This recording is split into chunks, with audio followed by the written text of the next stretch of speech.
Hello, and a very warm welcome to my channel. This video will give you a piece of breaking news. Poor Queen. The person most upset, also the most tolerant. Early today, a source has claimed the Queen will be the person most upset by the new bombshell book on Meghan Markle and Prince Harry. It's going to open old wounds at a time when everyone wanted to move on. The family source claimed, speaking to Vanity Fair, "I think the person who will be the most upset about it all is the Queen." This source said, "If I were the Queen, I would be very upset. I would be absolutely and totally devastated having my love and support for years thrown back into my face by such a shallow, feeble, arrogant grandson who had been afforded every privilege known to man. The total disrespect and lies he has told show the utter contempt he has for her and her legacy. Their relationship has been damaged forever, even if he is eventually accepted back into the royal family as a commoner." The explosive biography has claimed Prince Harry and Meghan Markle hurt the Queen by unilaterally mapping out their future royal roles without her approval. Her Majesty is said to have been blindsided by the launch of the Sussex royal website, which accompanied their Megxit announcement in January. The element of surprise, the blindsiding of the Queen, for the other principals who are all very mindful of this, rightfully, it was deeply unsettling. The family is very private and bring it into the public domain when they were told not to hurt the Queen. It was laying out what the Sussexes wanted in a statement without consulting with Her Majesty first, and she's the head of the institution.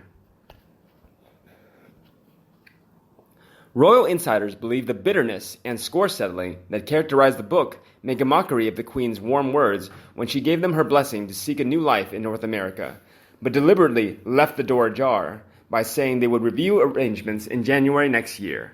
One senior figure added, "Given the state of the world, this just seems so ill-timed. The Sussexes need to move on." The source added, "It must be really painful for her to see her grandson turn against his family. It's much worse than any gossip. I hope Harry will one day realize what he has done and that there may be no way back. Harry must be jealous of his brother. He has a role in a family, a good wife, and beautiful children. Instead of stepping up and finding his own purpose in life, Harry chose to act like a spoiled baby and whine. It's pathetic." The Sun previously reported that royal aides fear the new book could paint Prince William as the bad guy and cause a fresh rift within the royal family, as well as a result in potential repercussions for the future monarch.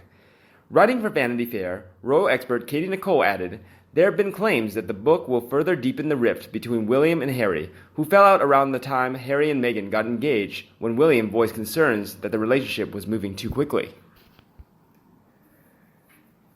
Royal biographer also claims, "Harry and Meghan have treated the Queen appallingly. They couldn't be more selfish and self-centered. The Queen should take the Duke and Duchess titles away. Prince Charles needs to stop funding them. They wanted to leave the royal family and their duties, so they should be left to fund their lifestyle themselves. Such a low-life, pathetic couple who have no respect for the Queen or Charles, but willingly use the titles and money."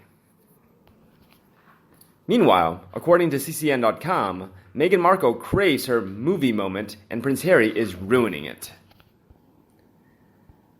I always assume that couples like Meghan Markle and Prince Harry, who are looking to cash in on their collective brand, would be on the same page when making public statements. You'd also assume that a puff piece of a book written by a journalist close to both Harry and Meghan Markle would have its facts straight. And yet, the message we're getting from Prince Harry is entirely different from the reality of what he and Meghan are living.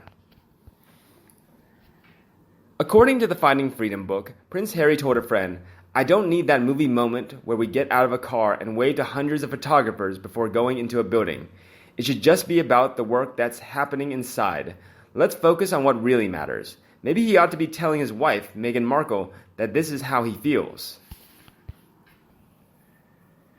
Meghan Markle has a different view on what really matters, it would seem. Earlier this year, Meghan paid a visit to the feminist climate change group Justice for Girls. She demanded absolute control over how the tour would be reported on the group's social media channels. The charity's co-director was quoted as saying, "We wanted to ensure that what we were putting forward was an accurate representation of the meeting. We thought it went really well, but obviously, we want to make sure that was reciprocated." In other words, the charity didn't want to post anything before Meghan Markle or her team gave them the green light. The opposite of what Prince Harry claims the couple is looking to do. The movie moment is what Meghan lives for. Without those paparazzi photographers and the public's attention, she would be like a fish out of water. And short of focusing on the work that's happening inside the building, as Prince Harry claims is important, Meghan Markle paid a visit to the downtown Eastside Women's Center, yet at no time did she ever meet any of the 500 at-risk women there, or even go inside the facility. Nope. Just some quick media publicity shots at the administration offices instead. The difference in approach from Prince Harry and Meghan Markle is clear for all to see. Be it Prince Harry wanting to live in Australia, or Meghan opting for Los Angeles, or Harry want a quiet life while Meghan wants to be front and center, the difference between both royals is blatantly apparent. For the record, I believe Prince Harry would prefer to be out of the spotlight and live a reasonably quiet life on Vancouver Island or in Australia. It's Meghan Markle who wants to be living in the mecca of celebrity life. Unfortunately for Prince Harry, one of the main reasons Meghan Markle is even with him is the gravitas his family and name add to her brand. That cannot be exploited to the full in the middle of Nowheresville, Australia, or on Vancouver Island. There's more chance of me meeting Meghan Omid for coffee and a catch-up than Meghan shunning the spotlight. Indeed, many fans also slammed Meghan and Harry for disheartening the Queen. A fan wrote, "This couple is beneath contempt. You don't treat any of your family like this, let alone your 94-year-old grandmother. Please God, one of the Markles or Jessica Maroney will write a tell-all book about Meghan from their side of the story. If the Queen or the Prince of Wales are worried about removing their subsidies and titles, they needn't be. I should think the British public would give a massive cheer." But a fan replied to him, "The Queen misjudged what a nasty and disloyal person Harry is when she granted him the whole year as a trial. I feel that now they have done enough for it to be counted as an automatic fail, like some mistakes on a driving test and the test drive. The royal family has attempted to look patient and forgiving as the tantrums have played out from the Sussexes, but it all now looks very tawdry and Harry is clearly not fit for the public office.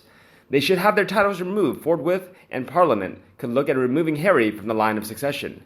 It is obvious that with the upbringing he is getting, Archie would never be suitable either." And the last one added, "I do feel for her. At times, she has single-handedly dragged this family out of the mud, and yet she's not perfect, but I have great admiration for her as a woman and her service and devotion she's given to her/our country. Her mind must wonder how this family will continue without her presence. There's hope in William. The British public will not forget how this pair disrespected his grandmother. Whatever they were trying to achieve with this book, it's backfired spectacularly."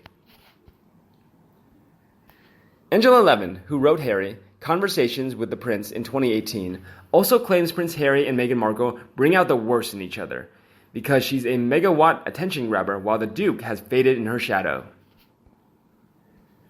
She said the Duchess of Sussex is a megawatt attention grabber with the eyes of the world on her, while the Duke has faded in her shadow. Writing in the Telegraph, she said the Duchess had proved herself not to be a team player, but a fiercely ambitious woman who wants to be number one.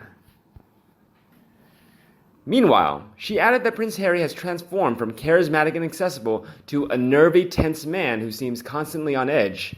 Angela explained how the Duchess had proved herself not to be a team player during her time in the royal family, instead of saying she seemingly finds it difficult to compromise. She went on to say that the Duchess may be someone who will always zoom in on the negative unless everything and everyone around her is going her way. Meanwhile, the royal expert commented the Duke had always been the perfect combination of royal stardust and accessible everyman before meeting Meghan. But Angela added that the warm young man had changed recently as the dark side of the royal appeared to have enveloped him. The royal expert commented that all the negativity and doubling down on the bad stuff had engulfed Prince Harry.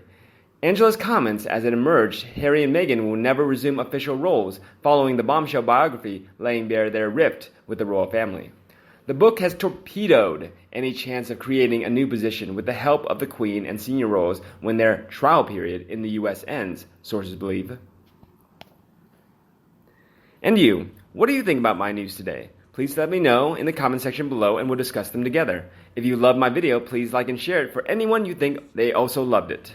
And subscribe to my channel to get more news from Meghan and Harry in the future. Now, thank you for watching, goodbye, and see you in the next videos!